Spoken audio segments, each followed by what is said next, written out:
చూస్ country delight, live better. ఇప్పుడే country delight app ని download చేసుకోండి. అమెరికాకు భారీ షాక్ ఇచ్చింది భారత్. ఇప్పటికే సుంకాల పెంపుతో భారత్ పైన భారీ గుదిబండనేసినటువంటి ట్రంప్కి తాజాగా ఏమాత్రం కూడా వెనకడుగు వేసేది లేదు అంటూ కూడా మోదీ కూడా కీలకమైనటువంటి విషయాల్లో పంజా విసురుతున్నారు. భారత్ అమెరికా మధ్య వాణిజ్య యుద్ధం ఇప్పుడు తీవ్ర స్థాయికి చేరుకున్నటువంటి సమయంలో భారత దిగుమతులపైన అమెరికా అధ్యక్షుడు డొనాల్డ్ ట్రంప్ 50% టారిఫ్లను, సుంకాలను ఈ యొక్క నెల 20 నుంచి 27 నుంచి అమలు చేస్తున్నారు. ఇప్పటికే 20% పైగా సుంకాలు అమలు చేస్తున్నారు. ప్రతిగా భారత్ ఇప్పుడు తీవ్రమైనటువంటి నిర్ణయం తీసుకుంది.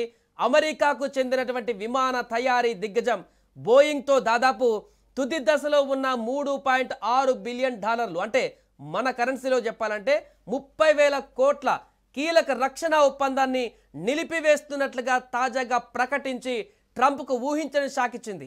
ఇరు దేశాల మధ్య రక్షణ సంబంధాలలో ఇది ఒక పెద్ద ఎదురుదెబ్బగా విశ్లేషకులు భావిస్తున్నారు.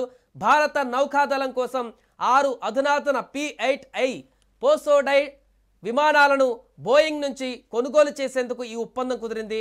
సముద్రం పైన సుదూర నిఘా, జలంతర్గాములను గుర్తించి ధ్వంసం చేయగలటువంటి సామర్థ్యం ఈ విమానాల యొక్క ప్రత్యేకత.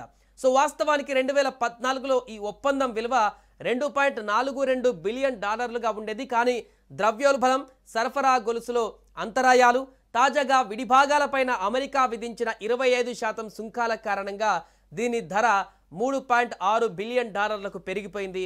ప్రాజెక్టు వ్యయం దాదాపు 50% పెరగడంతో భారత్ ఈ కొనుగోళ్లపైన పునరాలోచనలు పడింది. రష్యా నుంచి భారత్ ముడి చమురు కొనుగోలు చేస్తుండడం తద్వారా ఉక్రెయిన్ యుద్ధానికి పరోక్షంగా ఆజ్యం పోస్తుందని ఆరోపిస్తున్న ట్రంప్ ప్రభుత్వం భారత్ పైన భారీ టారిఫ్లను విధించింది. ఈ టారిఫ్ల కారణంగానే P-8I విమానాల ధర విపరీతంగా పెరిగిపోయింది. పెరిగిన ఖర్చుతో పాటు అమెరికా వైఖరి పైన తీవ్ర అసంతృప్తితో ఉన్నటువంటి భారత రక్షణ మంత్రిత్వ శాఖ ఈ ఒప్పందాన్ని ప్రస్తుతానికి నిలిపివేయాలని నిర్ణయించి ఒక్కసారిగా షాక్ ఇచ్చింది. ఈ నిర్ణయం బోయింగ్ సంస్థకు భారీ నష్టాన్ని కలిగించనుంది. భారత్లో బోయింగ్ సంస్థకు సుమారు 5,000 మంది ఉద్యోగులు ఉండడంతో పాటుగా ఏటా $1.7 బిలియన్ మేర భారత ఆర్థిక వ్యవస్థకు తోడ్పాటు అందిస్తుంది. మరొక వైపు హిందూ మహాసముద్రంలో చైనా కార్యకలాపాలు పెరుగుతున్న నేపథ్యంలో ఈ విమానాల అవసరం భారత నౌకాదళానికి ఎంతో ఉంది. ఇప్పటికే భారత్ వద్ద 12 P-8I విమానాలు కూడా ఉన్నాయి. అయినా కూడా వాటికి అదనంగా మరో 6ని కూడా సమకూర్చుకోవాలని భావించిన తాజా పరిణామాలతో దేశీయంగా DRDO, HAL వంటి సంస్థల ద్వారా ప్రత్యామ్నాయాలపైన దృష్టి సారించే అవకాశం ఉంది. ప్రస్తుతానికి ఈ ఒప్పందం రద్దు కానప్పటికీ టారిఫ్ వివాదం పరిష్కారం అయ్యేటువంటి వరకు నిరవధికంగా నిలిచిపోయేటువంటి సూచనలు కనిపిస్తున్నాయి.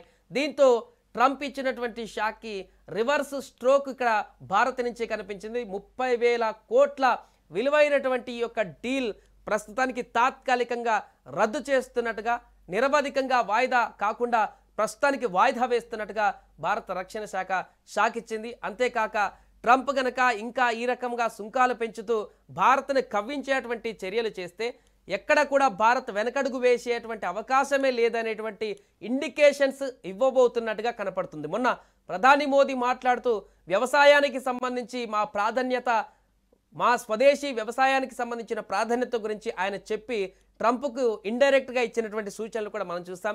ఈ నేపథ్యంలో అమెరికా భారత్ పైన వెళ్ళగక్కుతున్నటువంటి ఈ యొక్క సుంకాల అసంతృప్తి, లేకుంటే సుంకాలు పెంపుదల, ఇతరత్ర ప్రయోగాలతో భారత్ని ఇరకాటంలో చేయాలనేటువంటి ప్రయత్నంలో ఏమాత్రం తలొగ్గని భారత్ ఇప్పుడు అదే రకంగా ఇప్పుడు పూర్తి స్థాయిలో అమెరికా పైన కూడా ఈ యొక్క డీల్ రద్దు చేసుకోవడమో, లేకుంటే ఖచ్చితంగా మీ తలొగ్గేది లేదే అనేటువంటి ఒక ఇండికేషన్ అయితే ఇప్పుడు భారత ప్రభుత్వం కూడా ఇస్తోంది. సుమన్ టీవీలో మీ పర్సనల్ అండ్ బిజినెస్ ప్రమోషన్స్ కోసం కింది నెంబర్కి కాంటాక్ట్ చేయండి. డ్రగ్స్, గంజాయి లాంటి చెడు వ్యసనాలకు దూరంగా ఉండండి. తాత్కాలిక ఆనందం కోసం జీవితాలని నాశనం చేసుకోవద్దు. డ్రగ్స్ విక్రయాలు, దందాలు నిర్వహిస్తే 1800-599-6969 టోల్ ఫ్రీ నంబర్ కి కాల్ చేయండి. డ్రగ్స్, గంజాయిని నిర్మూలిద్దాం, భవిష్యత్తును కాపాడదాం.